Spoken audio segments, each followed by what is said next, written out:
করলা বাংলাদেশের একটি প্রধান সবজি। এটি স্বাদে তিক্ত হলেও সকলের নিকট একটি জনপ্রিয় খাবার হিসেবে পরিচিত। করলা চাষে অধিক ফলন পেতে হলে করলা চাষের গুরুত্ব হিসেবে আমাদেরকে জানতে হবে। তাই অধিক ফলন পেতে হলে সঠিক পদ্ধতি মেনে করলা চাষ করলে বেশি ফলন পাওয়া যায়।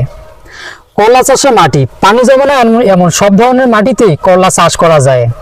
জীবনকাল মোট জীবনকাল প্রায় 4 থেকে 4.5 মাস, তবে জাত ও আবহাওয়া ভেদে কোনো কোনো সময় কম বেশি হতে পারে।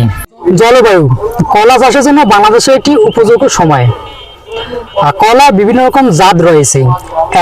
বাড়িকলা এবং বিভিন্ন রকম জাত রয়েছে, তার মধ্যে বাড়িকলা উল্লেখযোগ্য। উৎপাদন মৌসুম ফেব্রুয়ারি থেকে মে মাসের মধ্যে যে কোনো সময় করলার বীজ বোনা যেতে পারে। জীবনকাল মোট জীবনকাল প্রায় 4 থেকে 4.5 মাস, তবে জাত ও আবহাওয়া ভেদে কোনো কোনো সময় কম বেশি হতে পারে। উৎপাদন মৌসুম ফেব্রুয়ারি থেকে মে মাসের মধ্যে যে কোনো সময় করলার বীজ বোনা যেতে পারে।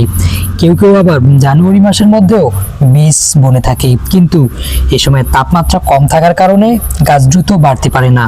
ফসল সংগ্রহ চারা গজানোর 45 থেকে 50 দিনের মধ্যে উচ্ছ্বাস ফল দিতে থাকে।